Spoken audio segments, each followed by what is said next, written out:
말씀 시편 116편 12절부터 19절까지 말씀입니다. 시편 116편 12절부터 19절까지 말씀. 구약 성경으로 889페이지 있습니다.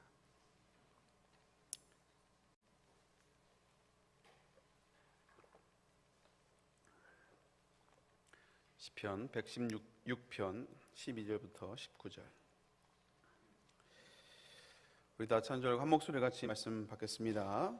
내게 주신 모든 은혜를 내가 여호와께 무엇으로 보답할까? 내가 구원의 잔을 들고 여호와 이름을 부르며 여호와의 모든 백성 앞에서 나는 나의 서원을 여호와께 갚으리로다. 그의 경건한 자들의 죽음은 여호와께서 보시기에 귀중한 것이로다. 여호와여, 나는 진실로 주의 종이요 주의 여종의 아들 곧 주의 종이라. 주께서 나의 결박을 푸셨나이다. 내가 주께 감사제를 드리고 여호와 이름을 부르리이다. 내가 여호와께 서원하는 것을 그의 모든 백성이 보는 앞에서 내가 지키리로다. 예루살렘아, 내 한가운데서 곧 여호와의 성전들에서 지키리로다. 할렐루야. 아멘. 오늘 말씀을 가지고 감사의 원리라는 제목으로 함께 은혜를 나누도록 하겠습니다. 돌아오는 주일이 이제 기독교에서 큰 절기죠. 절기 중에 하나인 추수감사 주일입니다. 우리 기독교를 보통 이제 은혜의 종교라고 하는데, 또 은혜를 또 다른 말로 표현을 하면 또 감사로 표현할 수 있어요. 그래서 은혜의 종교일 뿐만 아니라 감사의 종교이기도 합니다. 근데 우리가 참 신앙생활 하다 보면 바빠서 그런지 약간 우리가 감사를 좀 놓치며 살아갈 때가 있는 것 같아요. 그래서 참 이게 우리가 전반기에 맥주감사 주일이 있고 또 후반기에도 이게 추수감사 주일이 있잖아요. 그래서 이 절기가 또 이게 두 번이나 있어서 한편으로는 이게 참 다시 한번 우리가 감사를 좀 돌이켜 볼 수 있는 좀 좋은 이게 너무 좋은 기회가 아닌가라는 생각을 좀 해봅니다. 여러분은 지금 추수감사주를 어떻게 지키고 계십니까? 그냥 뭐 감사한 거 하면 되지 뭐 이렇게 보내고 계신지, 아니면 감사의 의미를 다시 한번 회복하고 또 우리가 내가 정말 진정한 감사가 있는지 다시 돌아보고 있는지 다시 한번 점검해 봤으면 좋겠어요. 그래서 제가 다음 시간까지 금요일도 제가 설교를 하게 될 텐데 두 번에 걸쳐서 좀 감사의 원리를 좀 살펴보려고 합니다. 일본의 한 부자가 재밌는 가설을 만들어서 실험을 했다고 해요. 친절하기로 소문난 한 마을에 가서 이제 집집마다 이제 1만 엔씩, 지금 환율이 좀 떨어지긴 했지만 대충 한 10만 원 정도 되는 금액입니다. 집집마다 이제 1만 원씩 이제 꽂아줬다고 해요. 그 집 앞에. 처음에는 사람들이 경계를 하더라는 거죠. 왜 돈을 꽂아놓고 가냐. 어떤 사람은 가져가라고. 왜 이걸 두고 가냐고, 가져가라고. 근데 이제 계속 매일매일 이걸 1만 원씩 이제 딱딱 꽂아주니까, 두고 가니까 이제 나중에는 사람들이 그 사람 기다리더라는 거예요. 그래서 고맙다고, 감사하다고 이렇게 인사하는 사람들도 생기고 아주 이제 분위기가 좋았죠. 그래서 하루도 빠짐없이 이제 한 달을 이렇게 이제 시간이 꽂아주고 이제 한 달이 지나갔습니다. 근데 이제 한 달이 되고 지나고 난 다음에 그 다음 날 그냥 이제 돈을 주지 않고 그냥 그 마을을 지나갔다고 해요. 이제 그랬더니 사람들이 왜 오늘은 돈을 안 주냐고, 빨리 돈을 달라고 뭐라 하고 심지어 화까지 내면서 왜 오늘 돈을 안 주냐고 하는 사람이 있더라는 거예요. 그래서 이제 처음에 이제 호의를 베풀었을 때는 처음에는 뭐 약간 좀 경계를 하다가 반복이 되니까 감사해 하더니 이 호의가 계속되니까 나중에는 이제 당연한 것으로 받아들이더라는 거예요. 그래서 이 부자의 가설은 이제 호의가 계속되면 권리인 줄 안다, 라는 게 이제 증명이 됐다는 거죠. 이게 뭐 사실 어떤 그 부당거래라는 영화에서도 나왔던 영화 멘트이기도 합니다. 호의가 계속되면 권리인 줄 안다고. 근데 이게 참 우리가 하나님을 믿는 저와 여러분들도 이게 보면 좀 이게 우리의 모습이 아닌가라는 생각을 좀 해봐요. 하나님이 저와 여러분들에게 참 많은 은혜와 또 축복을 조건 없이 부어주고 계시거든요. 근데 그것을 우리가 너무 당연하다는 듯이 그냥 디폴트 값으로 그냥 받아들인다는 거예요. 이건 기본적으로 주어지는 거예요. 제가 이제 미국에서 그 신학교를 다닐 때 그 신학교 그 재무이사였던 그 분이 이제 하영록이라는 분이 계세요. 이제 목사님이기도 하신데 또 이제 티마스라는 그 건설회사 사장이기도 합니다. 근데 근데 이분이 뭐 아시는 분도 이제 읽어보신 분도 계시겠지만 P31 그리고 이제 페이버라는 그런 책을 또 이제 쓰기도 하셨거든요. 근데 이분이 이제 심장 이식 수술 2번이나 하신 분이에요. 그래서 원래 중견기업의 건축회사에 다니다가 이렇게 임원으로 다니다가 이제 심장에 문제가 생겨서 이제 심장 이식 수술을 해야 산다 해서 2번이나 이제 참 기적적으로 그분에게 간증해 보면 나와 있는데, 그래서 이분이 이제 심장을 하나님이 제2의 인생을 주셨다 해서 내가 어떻게 남은 인생을 하나님께 좀 이렇게 영광을 돌리며 살아가야 될까 하다가 이제 티마스라는 건설회사를 이제 이분이 이제 차리게 됐죠. 그래서 성경적인 원리로 이제 비즈니스를 하시는 분으로 많은 이제 도전을 주신 분입니다. 근데 이제 최근에 그 지난주에 갑자기 이제 페이스북에 그분의 딸이 이제 그 아버지가 이제 심정지가 와서 25년 동안 뛰었던 심장이 이식받은 심장이 멈춰가지고 이제 그 심정지가 왔다고 이제 중보기도를 요청하는 글이 이제 페이스북에 올라왔어요. 그리고 이제 이틀 뒤에 다시 이제 글이 올라왔는데 이제 많은 분들이 중보기도해 주시고 또 위로해 주시고 기도해 주셔서 그래도 심각한 상황이 좀 벗어나고 이제 심장이 뛰기 시작했다고. 그래서 믿지 않는 그 의사들도 야 이거는 기적 아니면은 설명할 수가 없다고 할 정도로 정말 많은 호전이 있다고 너무 고맙다고 하면서 계속 기도해 달라는 이제 그런 중보기도를 올렸습니다. 그래서 이제 중환자실에 누워 있는 사진을 보냈는데 한 모니터가 그냥 좌우에 한 20개가 이렇게 달려 있더라고요. 중환자실이고 이제 심장이니까 한 20개 정도가 모니터에 달려 있는 거예요. 이제 그걸 보면서 이제 의사도 어쨌든 약물이 투여되고 있고 이제 상황을 체크하는 건데 이 기적이다 이거야. 그러면서 이제 계속 중보기도 해달라고 이렇게 이제 사진을 올려놨어요.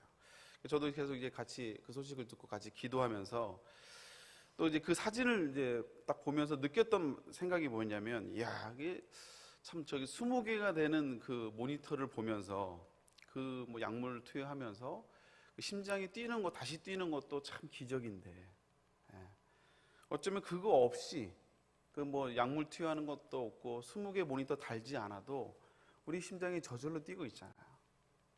이건 그 20개를 달아서 뛰는 것 자체, 그리고 이제 100% 회복된 것도 아니고 한 10%만 20%만 이렇게 뛰고 있다고 하더라고요.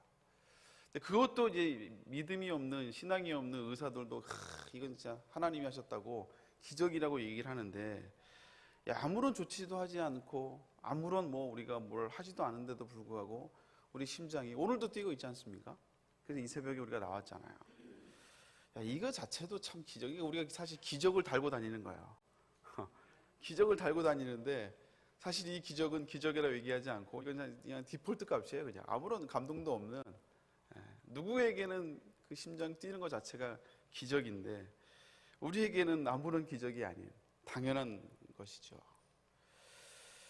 여러분, 이 새벽에 오늘 일어나면서 우리가 일어나서 호흡을 하고 있음이 얼마나 참 감사하며 이 새벽에 나오신 분들이 몇 분이나 계실까 다시 한번 생각해 봅니다. 어쩌면 그뿐만 아니라 내가 오늘 살아가는 것, 우리가 누리고 있는 이 모든 것들이 당연하다고 생각하거든요.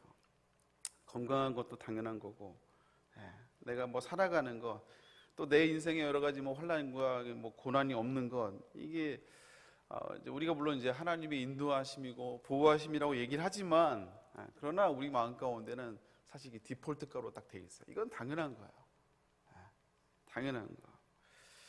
이제 그러니까 우리 삶 가운데 평탄함이 약간 문제가 생기거나 어려움이 생기거나 약간 내 인생이 약간 꼬이잖아요. 근데 그러면 이제 바로 원망하고 불평하는 거예요. 왜냐하면 당연한 것에서 이 당연한 것을 여겼던 것이 갑자기 문제가 생겨버리면 바로 원망하고 불평이 나오게 된다는 것이죠. 여러분, 우리가 잊지 말아야 될 것이, 우리가 원망하고 불평하는 그 사실 그 근본적인 그 불평의 대상이 하나님입니다. 하나님이에요. 아담과 하와가 선악과를 따먹고 난 다음에 하나님이 아담에게, 야 네가 왜 선악과를 따먹었냐, 내가 금지한 선악과를 왜 따먹었냐 하니까 아담의 그 불평이 뭐였습니까? 하나님이 내게 지으신 저 여자가 나에게 선악과를 줬다 이거예요. 불평하지만 그 근본적인 대상이, 불평의 대상이 하나님이라는 거예요. 하나님이 주신 저 여자가. 우리가 말은 누구 때문에, 이런 상황과 현실 때문에 또 이런 문제를 빨리 해결하려고 불평하지만 실제로는 그 불평의 근본적인 대상은 사실 하나님께 있는 거예요. 그러니까 우리에게 나타나는 그 현상이 무엇입니까? 이제 하나님에 대한 이제 감사가 메말라져 가는 거죠. 감사가 없어요. 말은 이제 감사한다고 하지만 진짜 내 마음속에 감사가 넘쳐나거나 감사가 막 고백되어지지 않는다는 것이죠. 그러니까 우리는 뭔가 문제가 해결되어야지만이, 뭔가 좀 잘 되어야지만이 그제서야 좀 감사하지, 우리가 이제 디폴트 값에서는 감사를 잘 하지 않는다는 거죠. 이제 이게 왜 그러냐면 우리가 참 이 하나님의 그 은혜와 우리가 축복을 누리고 있음에도 불구하고 이것을 당연한 것으로 생각하다 보니까 우리가 그걸 깨닫지 못하는 것들을 우리가 보게 됩니다. 그래서 감사는 그냥 되는 게 아니고 감사의 원리가 좀 있는 것 같아요. 감사의 원리를 좀 우리가 좀 살펴보려고 하는데, 첫 번째는 감사는 은혜가 회복될 때 진정한 감사가 회복되는 것 같아요. 은혜가 회복이 돼야 진짜 감사가 회복이 됩니다. 그래서 감사의 첫 번째 법칙은 은혜의 법칙이에요. 은혜의 법칙. 그래서 은혜 받지 않으면 우리가 진정한 감사가 나오기가 쉽지가 않아요. 그래서 조건적인 감사는 나오겠죠. 뭐가 돼야 잘 아우 감사합니다. 뭐가 잘 풀려야 아우 감사합니다. 이 조건적인 감사가 나오지만 은혜가 좀 떨어지면요 오히려 불평의 노예가 될 수가 있어요. 원망의 노예가 될 수가 있습니다. 그러나 우리가 은혜를 받으면 이 감사가 저절로 나오죠. 뭐가 돼서가 감사가 아니라 그냥 나를 하나님이 나에게 은혜를 주신 것만으로 감사. 그냥 모든 게 다 감사한 거예요. 모든 게 다 감사. 오늘 시편 기자도 마찬가지죠. 12절 말씀 다시 한번 읽어볼까요? 116편 12절 말씀 같이 읽습니다. 시작. 내게 주신 모든 은혜를 내가 여호와께 무엇으로 보답할까? 내가 하나님의 은혜를 깨닫고 나니까 뭔가 지금 회복된 게 없고 아직도 문제가 여전히 있지만 내가 하나님의 은혜를 깨닫고 나니까 모든 것이 다 은혜라는 거예요. 그러니까 내 받은 은혜가 너무 크다 보니까 이 은혜를 내가 어떻게 하나님께 갚을까? 이 고백이 저절로 나오게 된다는 것이죠. 그래서 시편 기자는 또 13절에도 이렇게 고백합니다. 내가 구원의 잔을 들고 여호와의 이름을 부른다 이거예요. 내가 은혜의 잔을 들고 여호와의 이름을 노래한다 이거예요. 한마디로 이 시편 기자는요 하나님의 은혜를 깨닫고 그 은혜 안에 빠져 있다 보니까 저절로 감사가 나오고 저절로 하나님을 찬양하며 저절로 하나님께 영광을 돌리고 있는 이 모습을, 이 고백을 우리가 살펴볼 수 있게 된다는 것이죠. 그래서 이게 사실 우리가 그래야 된다는 거예요. 우리가. 그래서 우리가 감사하기 위해서는 우리가 추수감사절을 우리가 준비하면서 맞이하면서 우리가 정말 회복해야 될 것은 뭐냐면 내가 먼저 은혜를 통하여서 내가 받은 은혜가 얼마나 큰지를 다시 한번 깨닫고 그 은혜를 통해서 우리가 다시 한번 우리의 감사가, 진정한 감사가 회복되어야 될 줄로 믿습니다. 그래서 어떻게 하면 우리가 그 받은 은혜로 말미암아 내가 참 이 은혜에 어떻게 내가 하나님께 감사하며 어떻게 내가 보답할까, 어떻게 더 감사할까를 고민하게 되는 것이죠. 우리가 사실 살아가면서 오늘 시편 기자의 고백처럼 내가 하나님께 받은 은혜가 너무 많다. 내가 이 은혜를 내가 어떻게 하나님께 갚을까? 내가 어떻게 이 은혜를 내가 하나님께 영광 돌릴 수 있을까? 여러분 이런 고백들을 해보신 경험들이 얼마나 있으신지 다시 한번 점검해 봤으면 좋겠어요. 바로 이 마음이 오늘 시편 기자의 마음입니다. 내가 받은 은혜를 어떻게 하나님께 어떻게 내가 갚을 것인가, 보답할 것인가. 이게 바로 은혜 받은 자의 마음이고 하나님의 사랑을 깨닫은 자의 마음이 아니겠습니까? 여러분 생각해 보십시오. 우리가 뭐 여러 가지 사람마다 상황은 다르고 조건은 다 다르겠지만 그러나 우리가 하나님의 자녀가 되었다는 그 사실 하나만으로도 여러분 정말 우리는 감사해야 돼요. 그리고 또 우리가 지금까지 우리가 살아온 삶의 여정들을 돌아다 보면 정말 그 순간순간마다 하나님의 손길이, 하나님의 인도하심을 고백하지 않을 수가 없거든요. 어쩌면 그렇게 내가 하나님 앞에 대적했던 내가, 어쩌면 하나님을 전혀 고백할 수 없던 환경 가운데 있었던 내가 참 하나님의 은혜와 사랑으로 나를 이 자리에 불러주시고 내가 하나님을 예배할 수 있는 그런 참 귀한 존재로 하나님의 자녀로 삼아주신 그 자체, 그리고 수많은 교회가 있지만 또 세대내 공동체 안에서 하나님의 은혜를 나누며 또 하나님의 나라와 영광을 위해서 쓰임받을 수 있는 이 영광을 우리에게 허락하셨다라는 거예요. 사랑하는 성도 여러분, 여러분은 어떤 추수감사절을 맞이하면서 어떤 감사와 또 어떤 고백들을 하고 계십니까? 혹시 원망이나 혹시나 불평이나 또 이 근심과 걱정 가운데 머물러 있지 않은지 다시 한번 점검해 봤으면 좋겠어요. 이게 좀 회복이 돼야, 뭔가 이게 좀 이게 나아져야, 그래야 뭐 감사라도 나온다고 얘기하고 있진 않은지. 여러분, 진정한 감사는 조건적인 감사가 아니라 하나님이 나를 불러주심에, 하나님이 나에게 은혜 주심에, 내가 하나님의 자녀가 됨에 그 자체로 이 존재적인 감사가 먼저 회복, 그것이 진정한 감사인 줄 여러분 믿으시길 바랍니다. 그래서 내가 비록 형통한 삶을 살지 못할지라도, 여전히 내 삶에 문제가 있다 할지라도, 내가 구원받은 것, 그리고 내가 하나님의 자녀가 된 것, 이거 하나만으로도, 내가 이 하나님께 예배할 수 있는 것, 그거 하나만으로도, 예배할 수 있는 은혜를 주신 것, 그 하나만으로도 여러분 감사할 수 있기를 주님으로 축복합니다. 그리고 내가 하나님 앞에 그 은혜로 말미암아 내가 어떻게 하나님께 보답할까. 그래서 우리가 봉사를 하잖아요. 내가 하나님께 쓰임받은 것, 그 자체만으로도, 그 하나만으로 감사해. 사명을 감당할 수 있는 것도 우리가 감사해야 된다는 것이죠. 그래서 하나님의 나라와 영광을 위해서 내가 하나님의 동역자로 나를 불러주시고 하나님과 함께 하나님의 일을 감당할 수 있는 사명을 우리에게 허락하신 것. 어떻게 하면 이걸 안 할까를 고민하는 게 아니라 이제 연말이 돼가고 있습니다. 항상 또 새로운 해가 되면 어떻게든 이 사명을 벗어나려고 몸부림치시는 분들이 계세요. 그게 아니라 참 나같이 부족하고 연약한 자를 부르셔서 하나님의 사명을 같이 감당할 수 있는, 하나님의 동역자로 불러주신 그 은혜, 함께 쓰임받을 수 있음에 감사하는. 여러분, 직장에서 어떻게 승진하고 하면 막 기쁘지 않습니까? 더 중직이 되면 중직이 될수록 기쁘잖아요. 우리가 하나님의 나라와 영광에서 쓰임받을 수 있다는 것 자체가, 여러분, 그것도 역시 우리의 기쁨이 되어야 될 줄로 믿습니다. 아멘이 하나도 없으시네요. 아멘 할 수 있기를 주님으로 축복합니다. 여러분, 우리가 유리와 거울의 차이를 아십니까? 재질은 거의 비슷한데, 유리는 그러죠. 유리를 보면 이제 유리 건너편에 있는 모습이 보여요. 밖에 있는 모습이 보여요. 그래서 나는 보이지 않고 이제 상대방이나 밖에 있는 유리 건너편에 있는 모습이 보입니다. 그래서 우리가 신앙생활할 때 유리만 들고 있으면요, 이게 다 불평이에요. 다 문제거리만 보이고 원망거리만 보이고 다 불평거리만 보입니다. 원망의 요소만 보여요. 그러나 거울은 똑같은 재질이어도요 다르죠. 왜냐하면 그 뒤에 수은이 발라져 있으니까 이게 그걸 통해서 내 모습이 보이는 거예요.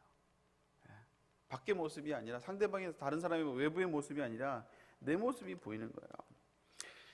저는 이제 그 신앙의 본질, 또 감사가 그런 것 같아요.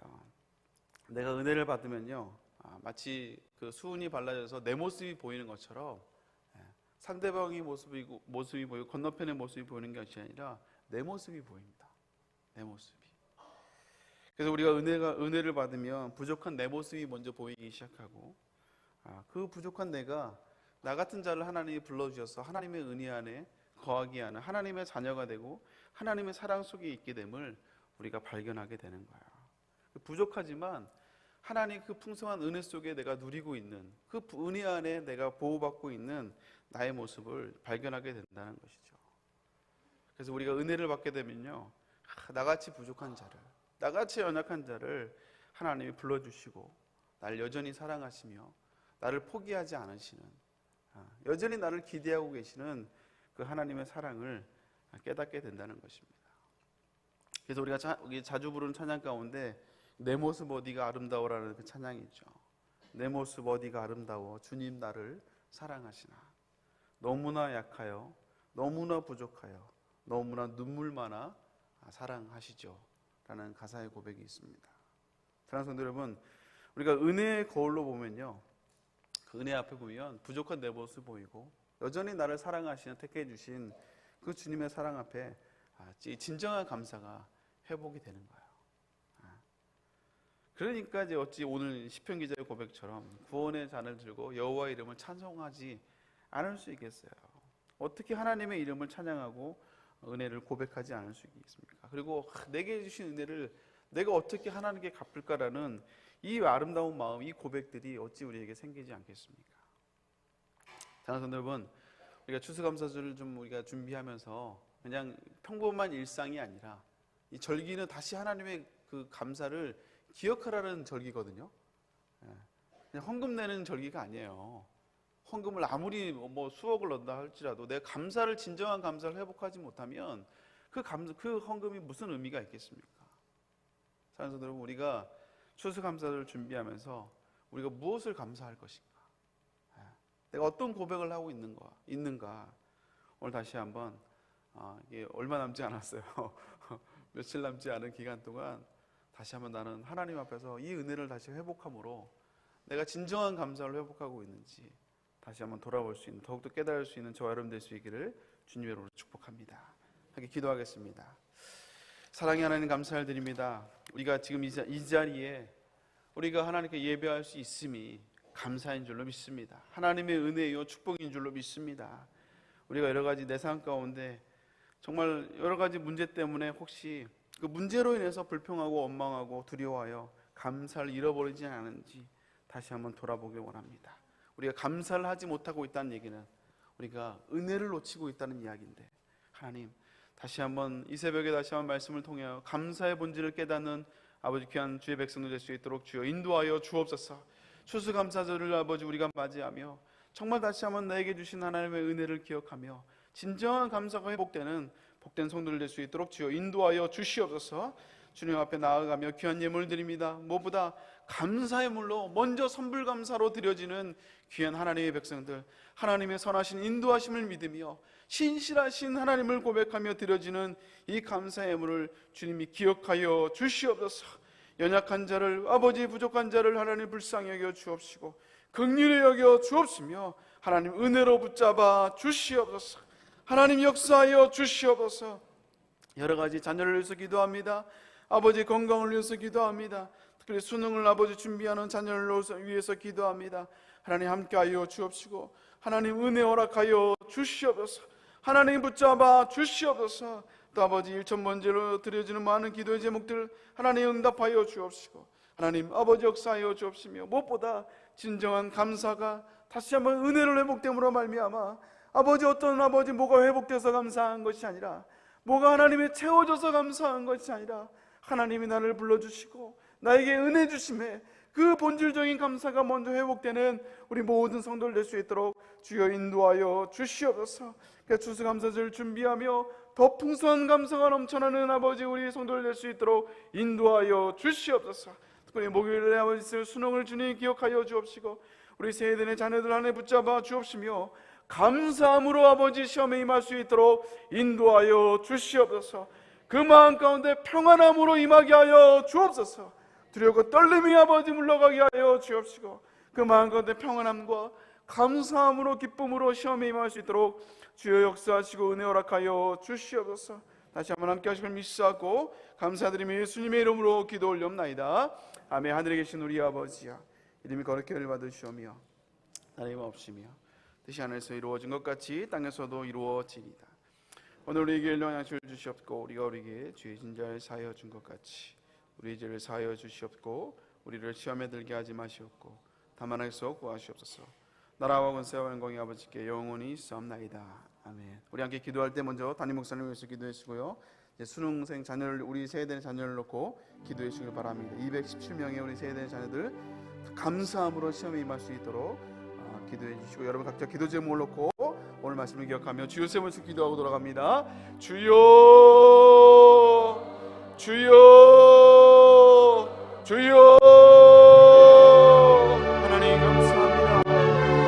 아버지 추수감사절을 맞이하며 준비하며 우리가 다시 한번 진정한 감사를 회복하고 아버지 이스라엘 될 수 있도록 주여 인도하여 주옵소서. 우리가 아버지 혹시나 불평하고 원망하고 있다면 근심하고 있다면 감사가 메말라져 버렸다면 우리가 하나님을 향한 아버지 우리에게 허락하신 은혜가 메말라져 버렸다는 것입니다. 하나님 이 시간에 다시 한번 하나님이 나에게 주신 은혜를 기억하고